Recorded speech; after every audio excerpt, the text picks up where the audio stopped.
السلام عليكم ورحمة الله وبركاته.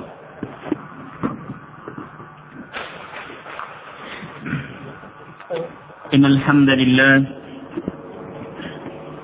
نحمده ونستعينه ونستغفره ونعوذ بالله من شرور أنفسنا وسيئات أعمالنا من يهده الله فلا مضل له ومن يضلل فلا هادي له وأشهد أن لا إله إلا الله وحده لا شريك له وأشهد أن محمدا عبده ورسوله يا أيها الذين آمنوا اتقوا الله حق تقاته ولا تموتن إلا وأنتم مسلمون يا أيها الناس اتقوا ربكم الذي خلقكم من نفس واحدة وخلق منها زوجها وبث منهما رجالا كثيرا ونساء واتقوا الله الذي تساءلون به والأرحام إن الله كان عليكم رقيبا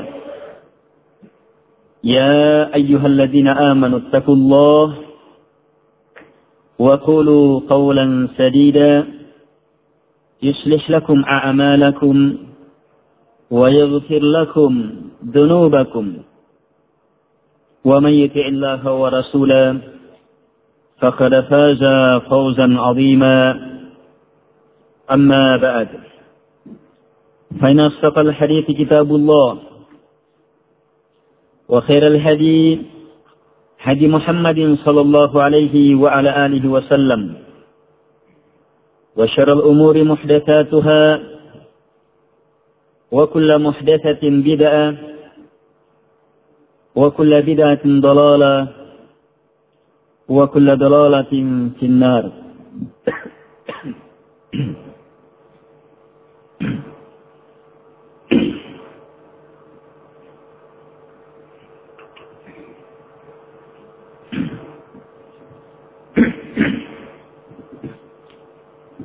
Jemaah pengajian yang dimuliakan oleh Allah Subhanahu wa taala. Kita sungguh bersyukur kepada Allah Subhanahu wa taala atas berbagai nikmat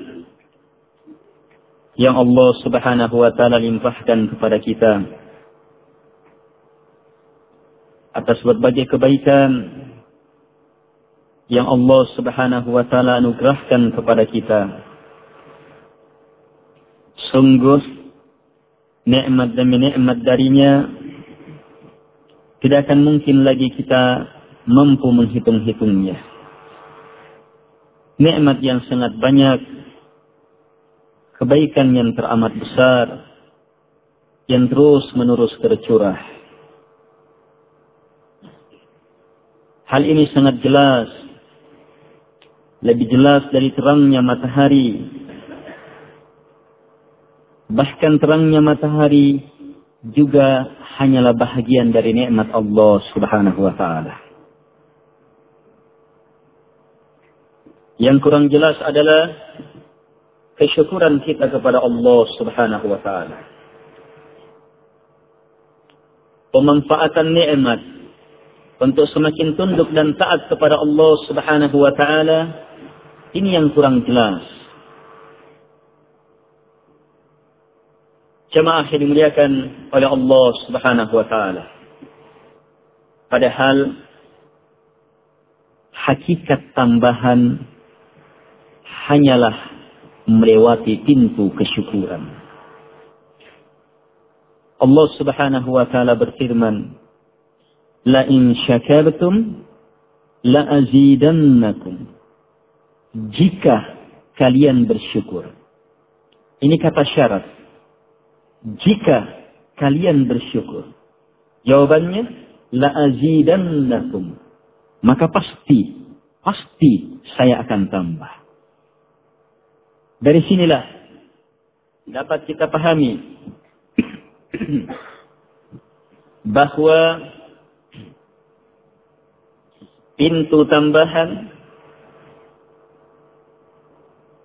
melewati rumah tambahan itu, melewati pintu kesyukuran. Kita ingin mendapatkan tambahan sebagai sesuatu yang Allah Subhanahu wa taala pastikan, tidak akan mungkin kecuali hanya dengan melewati pintu kesyukuran. Allah mempersyaratkan, la in syakartum, jika kalian bersyukur. Jika tidak ada la azidanna. Tapi jika kalian bersyukur, maka baru ada la azidannakum. Betul-betul pasti saya akan tambah.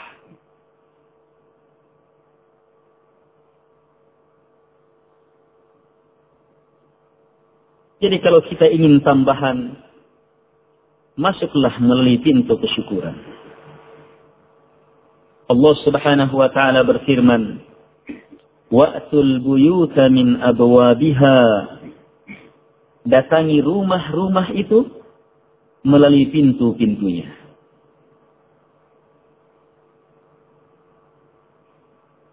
Mau memasuki rumah tambahan, lewati pintu kesyukuran. Kita tidak akan dapatkan tambahan kecuali hanya melalui pintu kesyukuran. Dan siapa yang diberi tambahan harta, kedudukan, jabatan, hasil usaha, hasil panen, dan perkara-perkara keduniaan lainnya, sementara dia tidak tergolong ke dalam golongan orang-orang yang masuk melalui pintu kesyukuran, maka ini golongan lain. Ini golongan orang-orang yang teristidraj, terkena perlalaian dari Allah Subhanahu wa taala. Sebagaimana sabda Nabi sallallahu alaihi wa ala alihi wasallam, "Idza ra'aita Allah yu'ti al-'abda min ad-dunya 'ala ma'asihi ma yuhib, fa innama huwa istidraj." Jika engkau melihat Allah memberi hamba berupa dunia, padahal si hamba 'ala ma'asi, di atas maksiat kepada Allah, tapi terus Allah memberi apa yang dia cintai, maka kata Nabi, ketahuilah pemberian itu adalah istidraj, perlalaian.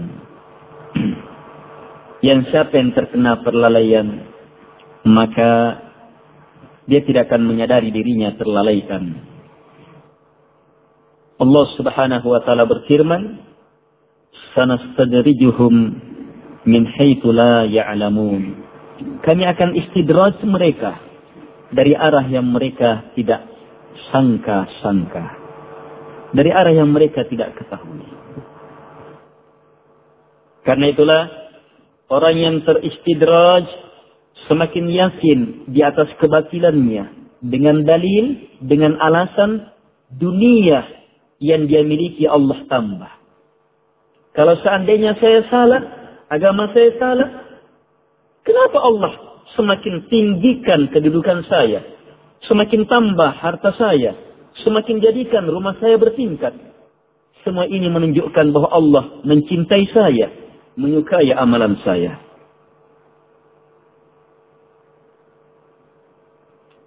Di antara pelaku-pelaku kekafiran, kesyirikan, bid'ah, dosa-dosa, ada yang Allah Subhanahu wa taala jadikan seperti ini sudah keadaannya. Justru kalau Allah masih tegur, itu kebaikan dari Allah Subhanahu wa taala. Tetapi kalau Allah sudah tidak tegur, dibiarkan dan dibiarkan, bahkan dia ditambah dan ditambah apa yang dia inginkan, maka tidak diharapkan lagi kebaikannya. Jamaah yang dimuliakan oleh Allah Subhanahu wa taala. Karena itu, syukuri nikmat yang Allah Subhanahu wa taala beri kepada kita. Jaga nikmat yang Allah Subhanahu wa taala anugerahkan kepada kita. Terkhusus nikmat yang merupakan kunci semua nikmat. Nikmat iman.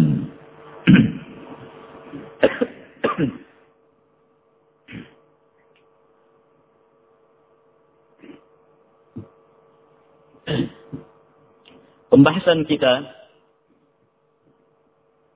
sedikit akan membahas tentang iman dan bagaimana meraih manisnya iman.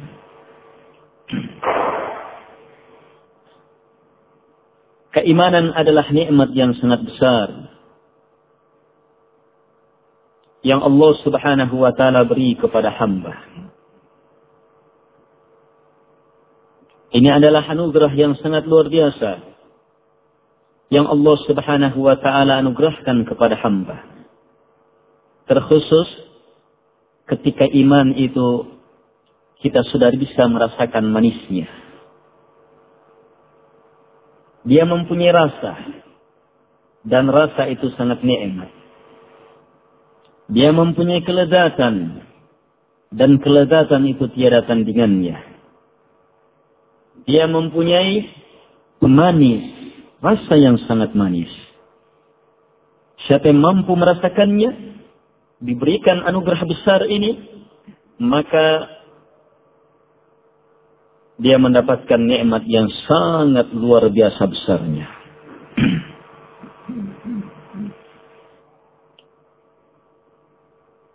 Merasakan manisnya iman adalah kekuatan utama bagi seorang hamba untuk menghindarkan diri dari berbagai dosa, pelanggaran.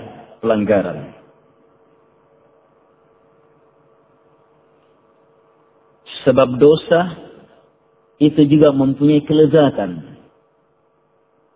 Sesuatu yang lezat dirasakan oleh seseorang tidak akan dia tinggalkan kecuali sesuatu yang lebih lezat.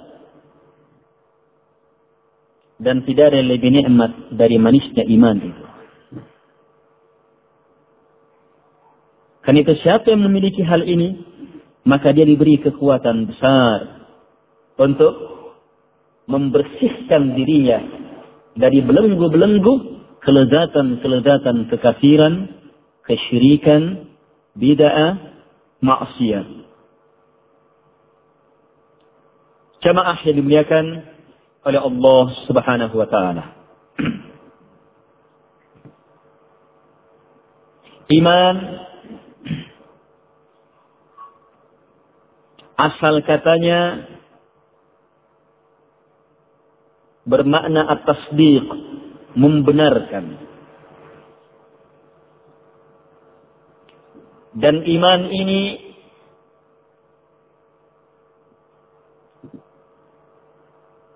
yang mendatangkan manfaat, yang memasukkan ke surga, menyelamatkan dari neraka, yang bisa memberi rasa yang sangat lezat tiada tandingannya, adalah kata iman yang datang dari agama.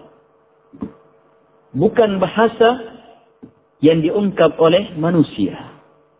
Tapi dia datang dari agama Allah Subhanahu wa taala. Karena itulah, kalau kita ingin memahami iman, pahami iman dari apa yang datang dari Al-Quran dan Sunnah Rasulullah Sallallahu Alaihi wa ala alihi wasallam.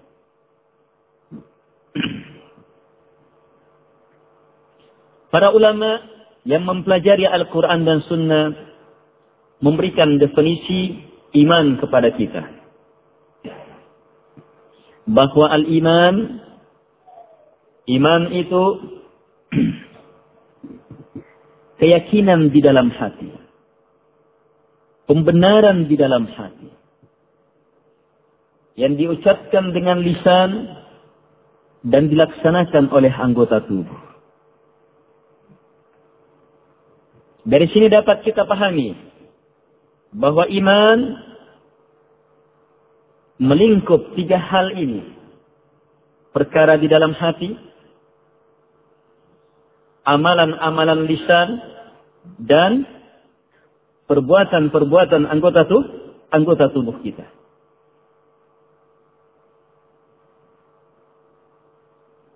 Rasulullah sallallahu alaihi wa ala alihi wasallam menjelaskan iman kepada kita. Al-iman bid'u wa sab'una syu'bah. Fa'alaha qawlu la ilaha illallah. Wa adnaha imatatul adha 'anit tariq. Wal haya'u syu'batun minal iman. Iman ada 73 sampai 79 cabang. Ada lafaz lainnya. Kemudian kata Nabi, yang tertinggi dari iman itu adalah qaul, ucapan la ilaha illallah. Dan yang terendah adalah imatatul adha 'anit tariq, menghilangkan gangguan dari jalan. Jalan menuju ke masjid, ada duri yang terhampar di jalan, kita pindahkan. Ini iman, menghilangkan gangguan dari jalan. Wal haya minal iman, dan malu itu adalah bahagian dari iman. Penjelasan Rasulullah sallallahu alaihi wa alihi wasallam ini memberi kepada kita ilmu tentang iman yang sangat luar biasa lengkapnya. Singkat, tetapi banyak perselisihan tentang iman itu dituntaskan dalam hadis singkat ini. Dalam definisi iman yang melingkup hati, lisan, dan anggota tubuh. Dalam contoh Nabi, langsung Nabi contohkan 3 contoh jenis yang berbeda. Qaul, ada ucapan. Ada perbuatan menghilangkan gangguan. Dan ada perkara hati, malu. Jelas?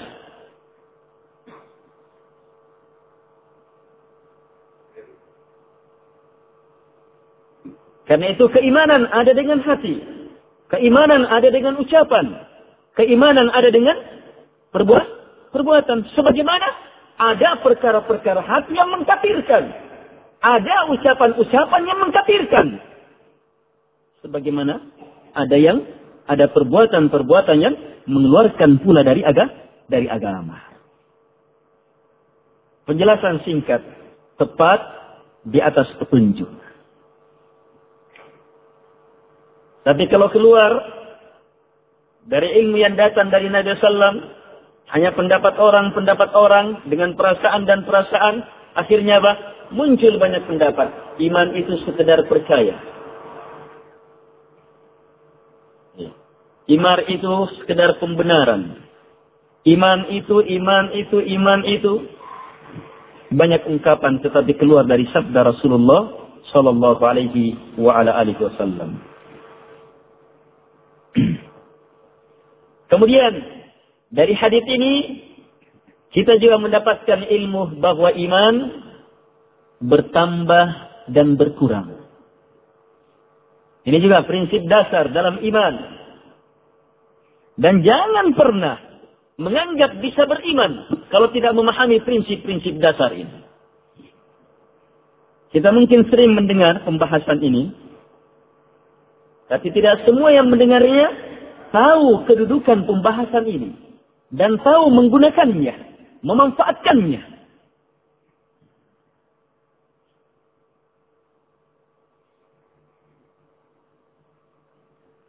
Iman bertambah dan berkurang.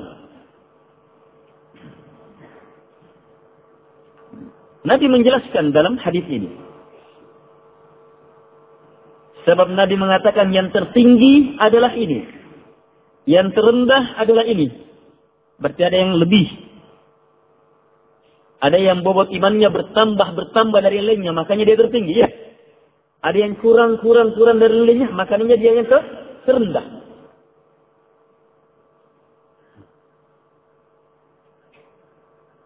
Ini ilmu yang sangat penting. Tapi ketika seseorang berbicara tentang iman dengan perasaan, akal, hawa nafsu, maka muncul pendapat-pendapat aneh tentang iman. Ada yang mengatakan iman itu satu, tidak bertambah, tidak berkurang. Tidak bertambah, tidak berkurang. Imannya Abu Bakar As-Siddiq sama dengan imannya pelaku dosa. Sebab iman itu satu. Siapa yang dapat iman, dapat satu kesatuan itu.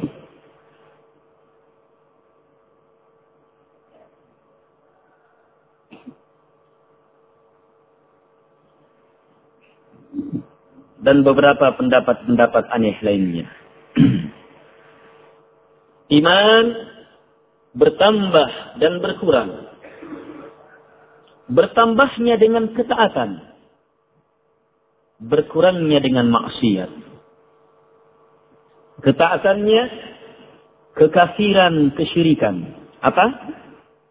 Ketaatannya adalah ketauhidan, keikhlasan, menegakkan nilai-nilai keadilan, mewujudkan amalan-amalan besar, kewajiban-kewajiban besar, kewajiban-kewajiban besar selanjutnya, kemudian yang selanjutnya yang sunnah-sunnah,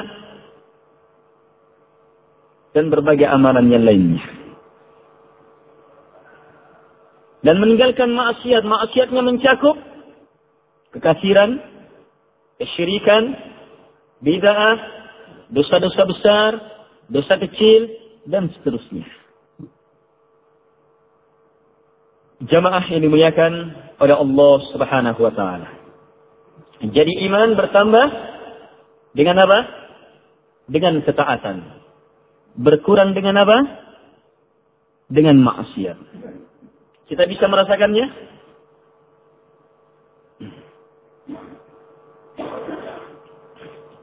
Sehebat-hebat perkara yang bisa menjadi contoh, lihat kondisi salat kita.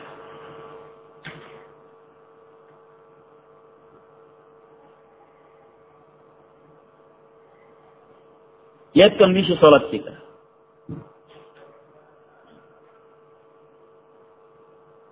Dalam Al-Quran Allah Subhanahu wa taala ketika menjelaskan salatnya sahabat yang ketika itu menghadap ke Baitul Maqdis, Allah mengatakan imannya para sahabat itu tidak akan hilang. Padahal yang diinginkan adalah salatnya mereka ke Baitul Maqdis itu tidak akan hilang, tetap tercatat. Kenapa Allah katakan iman untuk salat? Karena jelasnya salat ini dalam memahamkan kita tentang iman. Di antaranya bertambah dan berkurangnya iman.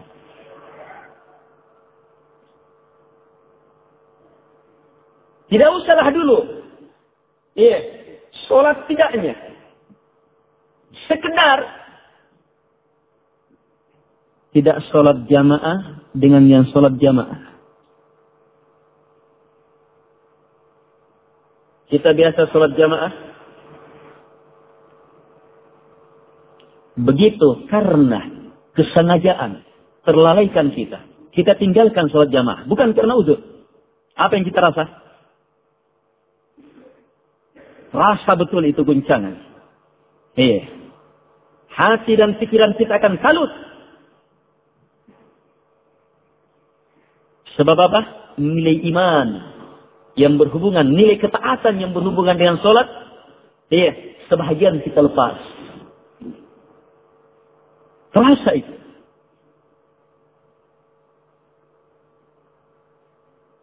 Orang yang tidak biasa salat jamaah, tapi dia salat di rumah.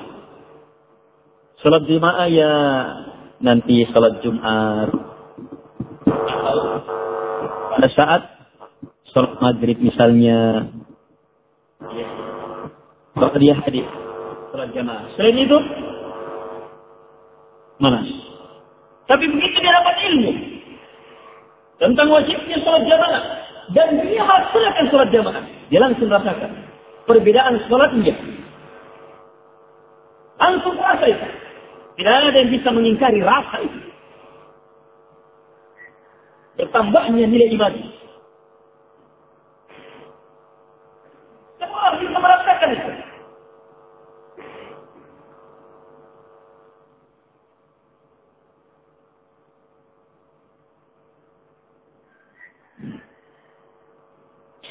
Perasaan itu lebih hebat dari sekedar perasaan kita dalam mengukur kekuatan kita. Kita kan bisa mengukur, tahu perasaan, kondisi kita.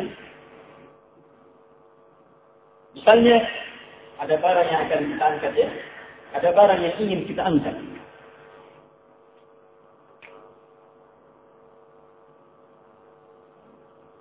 Kita katakan, ringan barang. Kita belum angkat. Jadi kita sudah pasti, saya bisa angkat. Ada kursi misalnya, 2 kursi tersusun. Ringan. Saya bisa angkat.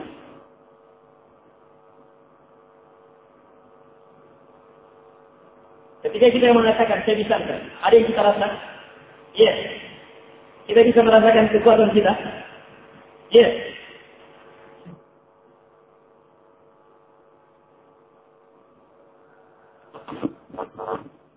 Tapi kalau misalnya katanya coba kita diangkat ini, kita akan ini yang ayatnya bisa coba. Apa ini kan? Kita tahu kan? Kalau yang ini kan? Kita bisa rasa. Kita tahu keadaan diri kita kan tidak bisa. Iya. Yang seperti ini, mengukur yang seperti ini, semua manusia bisa. Orang masih berakal. Bukan kalau orang yang masuk ini, masuk dasar. Masuk dia. Ya, perasaan mengukur ini. Rasa ukuran iman itu lebih jelas dari itu. Jelas? Rasa dan ukuran iman itu lebih jelas dari ukuran yang kita contohkan.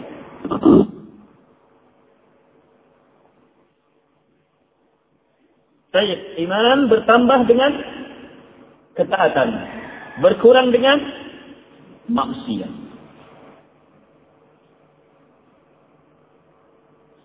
Kalau kita paham ini, mana pelaksanaannya? Kita bersungguh-sungguh dalam menambah ketaatan. Jamaah yang dimuliakan oleh Allah Subhanahu wa taala.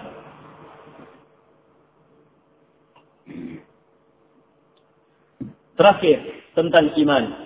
Sebelum kita bahas bagaimana meraih manisnya iman. Nabi SAW bersabda ketika ditanya tentang iman, "Akhbirna 'anil iman." Khabarkan kepada kami tentang iman. Yang bertanya Jibril alaihi salatu wassalam, yang ketika itu datang dalam penampilan seorang lelaki, sebagai seorang lelaki. Jibril bertanya tentang Islam, Nabi jawab dengan rukun Islam yang 5. Kemudian beliau bertanya tentang kabarkan kepada kami tentang iman. Maka Nabi bersabda, "Antu'mina billah wa malaikatihi wa kutubihi wa rusuli wal yawmil akhir wa tu'mina bil qadari khairihi wa syarrihi." Kamu beriman kepada Allah. Dan kamu beriman kepada Allah dan para malaikatnya, kitab-kitabnya, rasul-rasulnya, hari akhirat, dan untuk yang keenam Nabi ulangi, wa tu'mina, dan kamu beriman bil qadari, terhadap qadar, takdir, khairihi wa syarri, yang baik dan yang buruk. Dalam hadis yang sahih ini kita mendapatkan ilmu yang sangat luar biasa tentang iman. Apa itu? bahwa iman tegak di atas 6 rukun. Pijakan.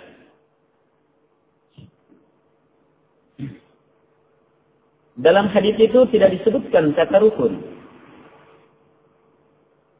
Tapi para ulama memahami bahwa 6 inilah penegak iman.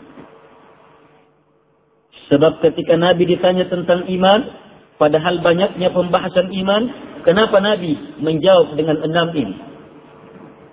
Itu tidak lain membuktikan bahwa 6 ini adalah perkara yang paling penting dalam iman. Dan itulah maksud dari kata rukun. Rukun sesuatu adalah penegak sesuatu itu yang paling hebat. Kapan satu darinya tidak ada, maka roboh bangunan itu, sesuatu itu. Ini rukun. 6 ini adalah rukun iman. Satu dari 6 ini kita tidak imani, tidak memberi manfaat keimanan yang lainnya. Sebab 6 ini saling mengharuskan, saling mengikat. Tidak akan mungkin bisa dilepas. Keimanan kepada Allah terikat dengan keimanan kepada para malaikat. Kalau kita beriman kepada Allah, pasti beriman kepada para malaikat. Beriman kepada para malaikat, pasti beriman kepada Allah Subhanahu wa Ta'ala. Demikian keimanan kepada kitab-kitabnya, rasul-rasulnya, hari akhirat. Kalau kita iman ini, pasti benar. Nanti benar keimanan kita kalau kita beriman terhadap takdir baik dan buruk. Orang yang benar keimanannya terhadap takdir baik dan buruk, mereka yang benar keimanannya kepada Allah Subhanahu wa Ta'ala, para malaikat, kitab-kitabnya, rasul-rasulnya, dan hari akhirat. Ini rukun iman. Beriman kepada Allah Subhanahu wa Ta'ala. Baik. Jelas ya? Materi yang diberikan kepada kami adalah meraih manisnya iman. Meraih manisnya iman, ini pembahasan lebih dari sekedar rukun iman.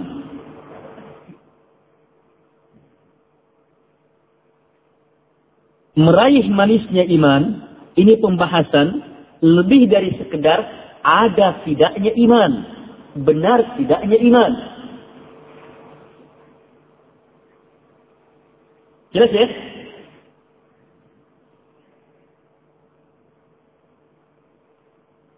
Jadi pembahasan meraih manisnya iman itu hanya akan terasa bagi mereka-mereka yang memang keimanan itu telah tertanam. Benar, rukun-rukunnya telah dia pahami, dia yakini, dia kokohkan, dia mantapkan. Tinggal dia kejar penyempurnaannya sampai dia rasakan manisnya, lezatnya iman. Untuk jelasnya, mari kita dengarkan sabda Rasulullah sallallahu alaihi wa ala alihi wasallam.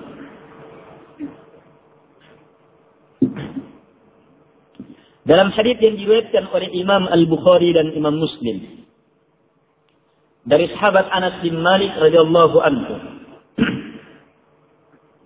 Nabi sallallahu alaihi wa ala alihi wasallam bersabda, "Salatum man kunna fihi wajada bihinna halawatal iman." 3 hal. Siapa yang 3 ini ada padanya, maka dia akan wajada, menjumpai, merasakan halawatal iman, manisnya iman.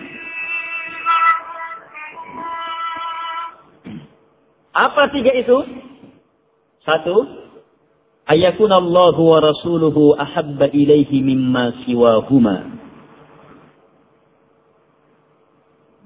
Allah Subhanahu wa Ta'ala dan Rasulnya yang paling dia cintai dari selain keduanya.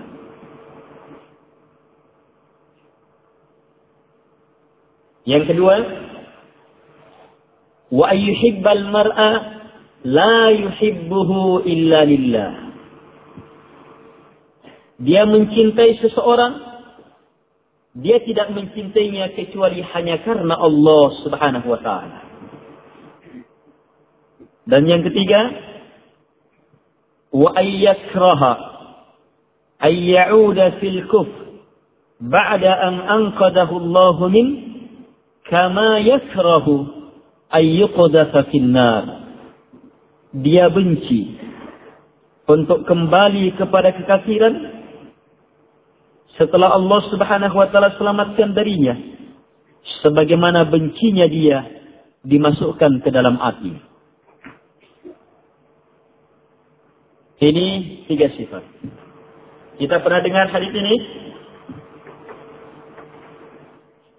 Sering kita dengar.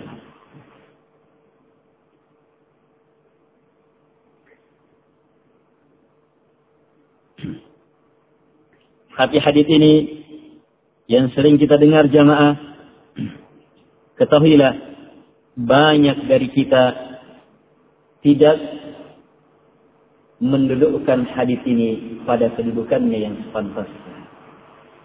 Kita jadikan sebagai sesuatu yang didengar saja, tanpa mau mencermati kedalamannya yang sangat luar biasa.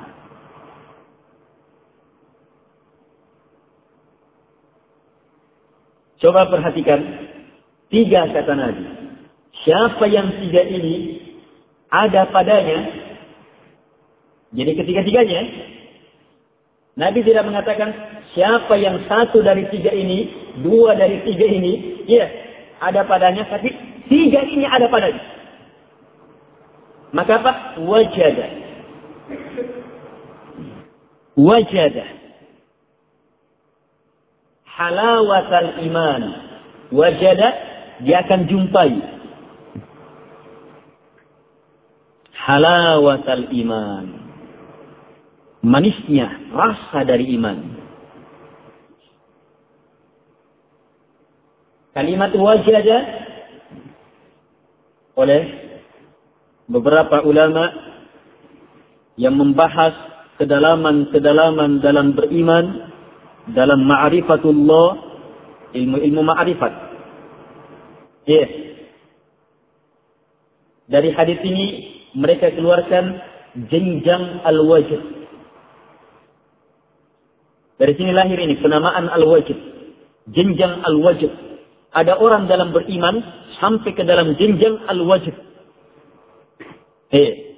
Jenjang menjumpai, merasakan.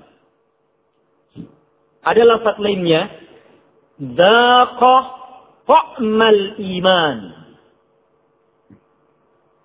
Dalam lafaz yang lainnya, dzaqa, dia rasakan ta'mal iman, makanan iman itu. Dari lafaz yang lain ini, sebagian ulama menyebutkan jenjang ad-dzauq.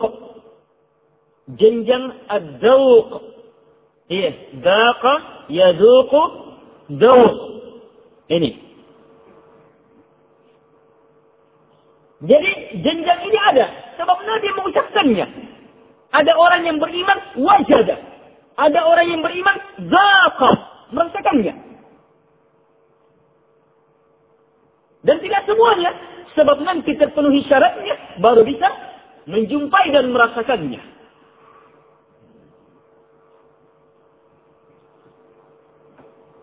Jamaah yang dimuliakan pada Allah Subhanahu wa taala.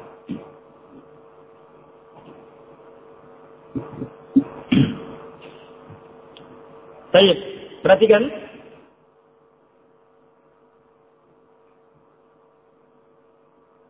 Dari 3 ini, maka lihat yang pertama. Ayyakunallahu wa rasuluhu, Allah dan Rasulnya ahabba ilaihi, yang paling dia cintai, mimma siwa huma, dari siapapun selain keduanya. Kita bisa? Bisa? Allah dan Rasulnya lebih kita cintai dari siapapun juga. Bisa? Dalam semua keadaan. Allah dan Rasulnya lebih cintai. Bisa? Berat? Terus kalau tidak bisa, kafir? Oh, bukan di sini pembahasan kafir.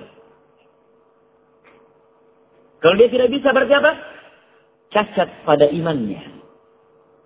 Pasti dia tidak akan merasakan manisnya iman. Walaupun masih beriman. Kita dalam pembahasan manisnya iman.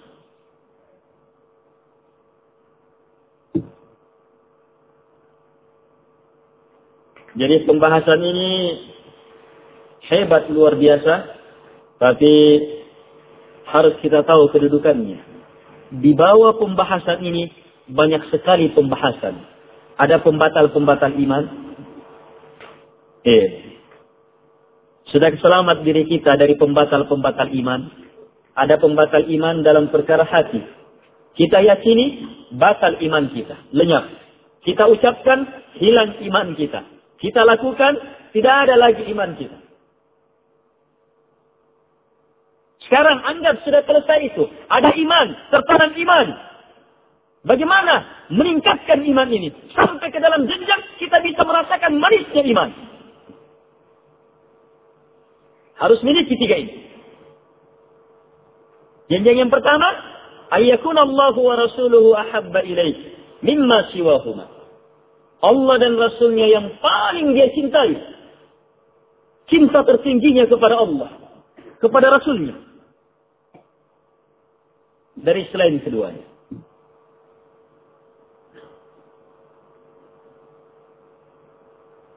Yang kedua, ayyuhibbal mar'a la yuhibbuhu illallah. Dia mencintai seseorang, dia tidak mencintainya kecuali hanya karena Allah Subhanahu wa taala. Ada perbedaan dengan yang pertama? Yang pertama mencintai Allah. Mencintai Rasulnya. Yang kedua mencintai selain Allah. Selain Rasulullah SAW. Karena Allah. Sekarang yang ketiga, perhatikan. Ayyakraha. Dia benci. Jadi syarat yang pertama dan kedua adalah cinta. Iya. Dan yang ketiga adalah benci. Pertama dan kedua cinta. Yang ketiga adalah benci. Ketiga benci kepada apa? Benci untuk kembali kepada kekafiran. Setelah Allah selamatkan. Sebagaimana bencinya dia. Sebagaimana bencinya dia. Tidak inginnya dia dimasukkan ke dalam api. Bisa?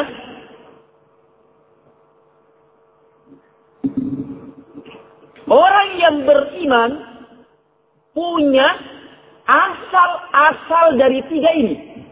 Orang beriman cinta kepada Allah. Yes. Cinta kepada Allah. Tapi syarat yang pertama, Allah yang paling dia cintai.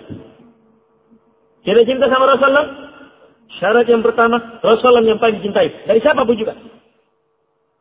Orang tua kita, anak istri kita, ulama yang kita besarkan, Nabi yang paling kita cintai. Bisa? Kita bisa dalam satu keadaan, ketika senang, ketika habis sholat, tapi ketika dapat musibah, tetap masih bisa cinta. Berarti belum terpenuhi kesempurnaan syaratnya. Demikian pula syarat yang kedua. Kita kadang mencintai saudara-saudara kita ya. Satu dua orang karena Allah. Iya. Tapi yang lainnya sulit. Iya. Belum. Sementara syarat yang kedua. Tidak ada seorang pun yang dia cintai kecuali hanya karena Allah Subhanahu wa ta'ala. Syarat yang ketiga. Orang yang beriman pasti benci sama kekafiran. Iya. Pasti benci tidak sama kekafiran. Benci sama kekafiran. Tapi nanti lolos syarat. Kalau bencinya sama dengan bencinya mau dimasukkan ke dalam api. Baru bisa dapat syarat yang ketiga. Bukan sekedar benci. benci yang hebat. Kalau sekedar benci sama kekafiran, kemudian, oh saya sudah rasakan manisnya iman. Belum. Jangan tergesa-gesa. Sebab syaratnya Nabi, benci terhadap kekafiran, kembali kepada kekafiran, sebagaimana bencinya dia dimasukkan ke dalam hati. Kalau kita dipegang, tangan kaki dipegang, 4 orang yang pegang ini, kemudian ada api terbakar di sana, apalagi sudah ada orang yang dilempar masuk ke situ, iya, kita dibawa ini, kira-kira mengamuk tidak? Suka tidak?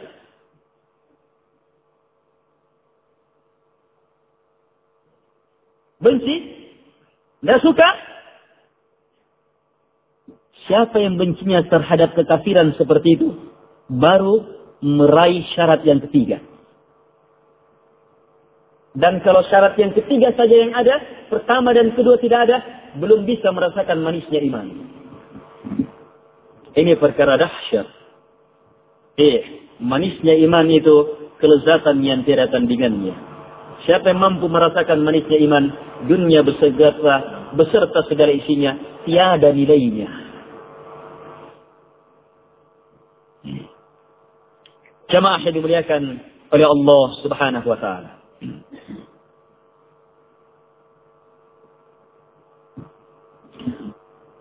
Sudah mulai ada gambaran. 3 ini apa? 3 ini kita bisa simpulkan bahwa yang pertama untuk merasakan manisnya iman adalah menyempurnakan cinta kepada Allah. Yang kedua, mewujudkan penyempurnaan cinta kepada Allah secara sempurna, yaitu mencintai selain Allah karena Allah. Dan yang ketiga, keharusan dari cinta, lahir benci. Benci kepada apa yang Allah Subhanahu wa taala benci. Jadi orang yang beriman mencintai Allah, mencintai selain Allah karena Allah, dan membenci apa yang Allah benci. Ini orang beriman. Dan orang yang dengan imannya mampu merasakan manisnya iman adalah mereka yang cintanya kepada Allah Subhanahu wa taala di atas segalanya, yang kemudian melahirkan cinta kepada Rasulnya di atas semua makhluk, yang kemudian melahirkan cinta kepada semua yang Allah Subhanahu wa taala cintai. Cinta karena Allah. Yang selanjutnya bergandengan dengan membenci yang Allah Subhanahu wa taala benci. Ini benci karena Allah Subhanahu wa taala. Jadi kalau kita ingin merasakan manisnya iman, tidak hanya sekedar cinta, tapi cinta yang harus bergandengan dengan benci. Cinta yang harus bergandengan dengan benci. Disinilah banyak kekeliruan. Banyak yang menggambarkan Islam itu tidak membenci. Islam hanya sekedar menyebarkan cinta, kasih sayang, dan semacam itu. Tidak. Kecintaan yang benar melahirkan benci. Dan ini sangat masuk akal. Justru tidak berakal kalau tidak memahami hal ini. Sekarang, siapa yang belum paham? Saya langsung contohkan sama dia. Pasti dia bisa paham. Kalau mencintai pasti lahir benci juga. Dan tidak akan benar cintanya kecuali harus bergandengan dengan benci.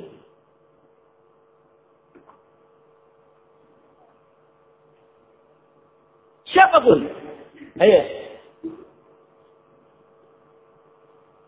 Siapapun kita, apapun kita. Sekarang, siapa yang kita cintai? Sebut saja. Atau kita tidak mencintai? Iya.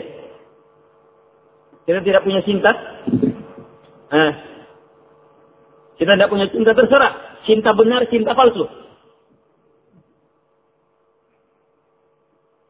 Kita tidak punya cinta? Iya. Ada yang suka sama tokonya?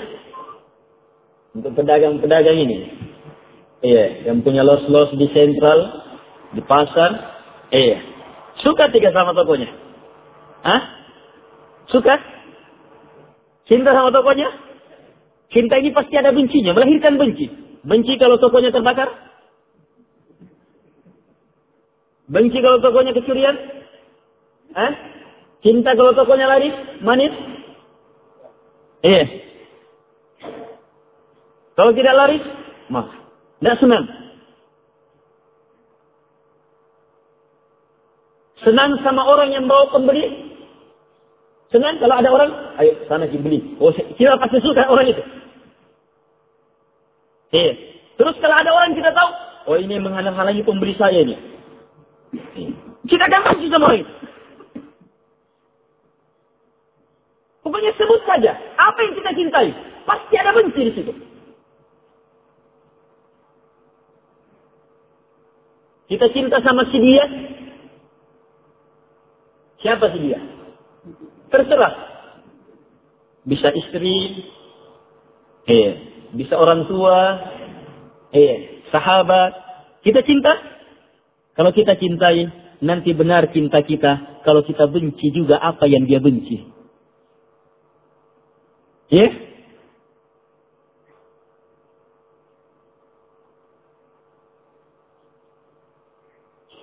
Kita cintai si dia. Dan si dia itu suka parfum misik misalnya. Suka betul parfum misik.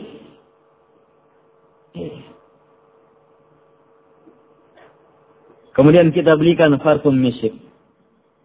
Dia cinta? Sebab kecintaannya. Ini apa? Mencintai si dia.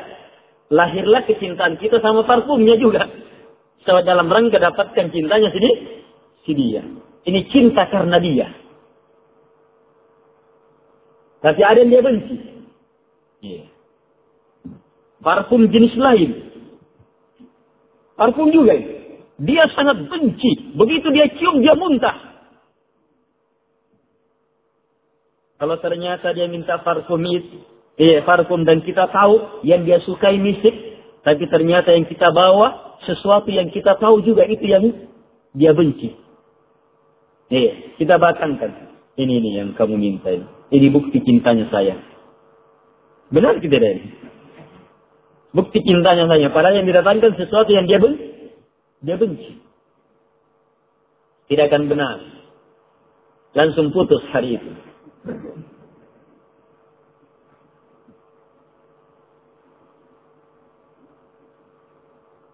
Jamaah yang dimuliakan oleh Allah Subhanahu wa ta'ala.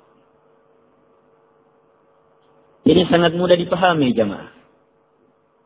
Cinta, suka, itu melahirkan senang, benci. Pembelaan, perlawanan. Iya. Coba lihat ayam jago. Iya. Atau di sini ayam apa? Ayam ketawa.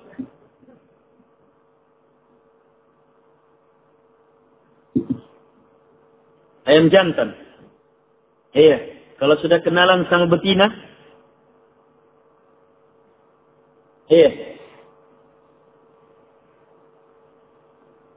Dia suka sudah. Sampai anaknya si betina juga dia jaga kan? Ya tidak. Ini hewan ini bisa. Terus kalau ada jantan lain mau masuk, wah diburu itu. Cinta ini melahirkan benci sama yang lain. Hewan-hewan bisa merasakan itu. Ini sangat jelas. Karena itu siapa yang memahamkan Islam hanya agama, yang mengajarkan cinta, tetapi tidak mengajarkan benci, maka salah besar. Akan banyak ayat-ayat Al-Quran dihilangkan, bahkan banyak surah. Di antaranya surah Al-Kafirun. Qul ya ayyuhal kafirun. Wanda usah lagi dibacain. Jadi dipanggil semua orang kafir di situ. Sampaikan ya Muhammad. Wahai orang-orang kafir. La abudu ma ta'abudun. Wala antum abiduna ma a'bud. Wala ana abidu ma abadtum. Wala antum abiduna ma a'bud. Lakum dinukum waliyadin. Pernyataan benci. Berlepas. Bagi kalian agama kalian. Bagiku agama. Tidak ada hubungan. Dan kita disuruh untuk menyembelihnya, memanggilnya dengan panggilan kafir. Nabi mengatakan surah ini bara'atun minasyirk. Surah perlepasan dari kesyirikan. Tidak bisa mau beriman kepada Allah dengan keimanan yang benar. Hanya dengan cara saya cinta Allah, saya cinta Allah, saya cinta Allah. Tetapi tidak membenci yang disembah dan dibesarkan selain Allah, mustahil itu benar cintanya kepada Allah.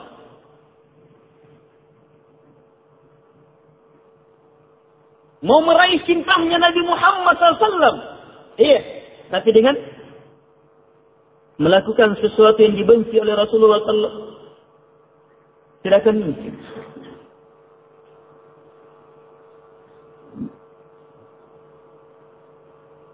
Kita ingin merasakan manisnya iman, maka miliki 3 ini. Yang pertama, penyempurnaan cinta. Yang kedua, uraian cinta. Yang ketiga, pelaksanaan lawan, penyelamatan diri dari lawan cinta. Dari apa yang kita cintai. Ini 3. Kalau kita ingin merasakan manisnya iman, cintai Allah sampai dia yang paling kita cintai. Cintai Rasulnya sampai dia yang paling kita cintai. Di atas semuanya. Di atas semua makhluk. Dan kalau benar cintanya kita kepada Allah, cintanya kita kepada Rasulnya, mengharuskan mengurai cinta ini, mencintai orang-orang dan perbuatan-perbuatan yang Allah Subhanahu wa Ta'ala cintai. Orang dan perbuatan. Cintai masjid, Allah mencintai masjid. Cintai mushaf, Allah mencintainya. Kitab-kitab para ulama, tempat-tempat yang mulia, cintai karena Allah mencintai. Cintai orang yang sholat, orang yang bertauhid, orang yang beriman. Cintai para nabi, cintai para malaikat, cintai para sahabat karena Allah Subhanahu wa Ta'ala mencintainya. Tidak akan benar cinta kita kepada Allah, sementara Allah mencintai Rasulnya, kita tidak mencintainya. Allah mencintai para sahabat, kita tidak mencintainya. Munafik. Nabi SAW mengatakan, Hubbul ansar minal iman, wa bughdul ansar minal nifaq. Atau kama qala Nabi SAW. Mencintai orang-orang ansar adalah keimanan. Dan membenci orang-orang ansar adalah kemunafikan. Sebab apa? Cinta yang benar mencintai orang yang Allah Subhanahu wa Ta'ala cintai. Kemudian melahirkan yang ketiga, membenci sesuatu yang akan merusak iman yang Allah Subhanahu wa Ta'ala benci, yaitu kekafiran, kesyirikan dalam berbagai macam dan bentuknya. Jamaah yang dimuliakan oleh Allah Subhanahu wa Ta'ala.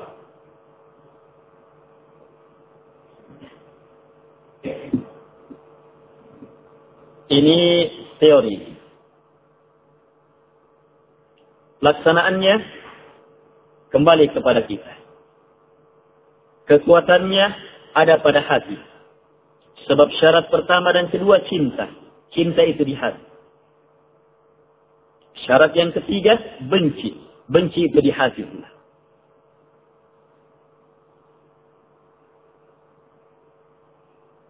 Perkara inilah jamaah yang akan dimintai pertanggungjawabannya di hari akhirat. Yang akan kita petik hasilnya di hari kemudian adalah apa yang tertanam di dalam hati.